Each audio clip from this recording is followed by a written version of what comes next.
Hello guys, magandang umaga po. Ito po aking muna pinaikutan si Tutoy. Gumamit po muna ako ng number 2 clipper guard.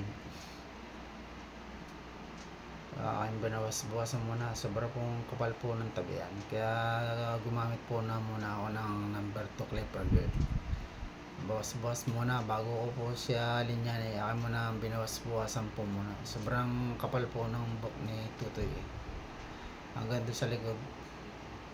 Binawas-bawasan ko muna. Saka ko po siya lilinya pagkatapos kong gumamit po ako ng number 2. Sumunod nilinya ko na po para alam ko kung saan magsisimula. Nilinya ko muna at gunitan ko muna para saan ako magsisimula. Para madali na po ang pagsisimula.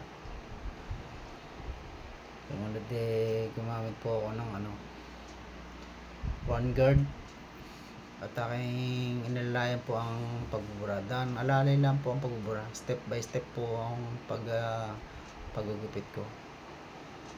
Alalay lang po ang pagbabawas. Hindi ko pwede yung bilisan, baka mapataas po Sumunod gumamit po ako ng 1.5 clipper guard at alalay lang po ang pagbubura po ng linya ng guhit.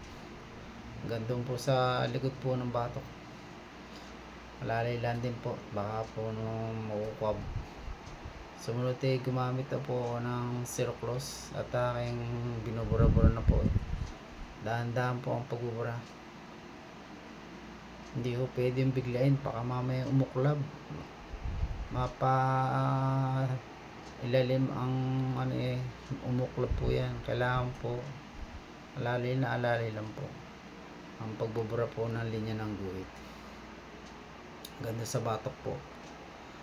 Sumunod gumamit na po ako ng trimmer at yan na po ako magpipinish sa pagbubura po ng linya ng guhit.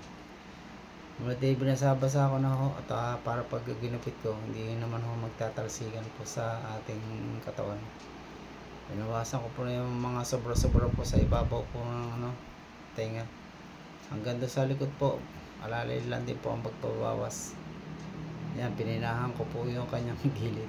Sumunod binawasan ko ng ibabaw ng konti lang po. Tinexture ko na rin habang pinutol ko. Para hindi yung makapal naman tingnan yung ibabaw. Na rin pong tinexture po yung ibabaw. Inahitan ko na ho. Ayan, tapos na po yung paggugupit ko. Nilinis ko na ho po yung mga balibong po sa pisngi. Saka doon po sa likod po ng batok. Ayan po tinanggal na rin po yung mga balibong pusa. Sige po, hanggang dito na lang po. Maraming po salamat po. Thank you po.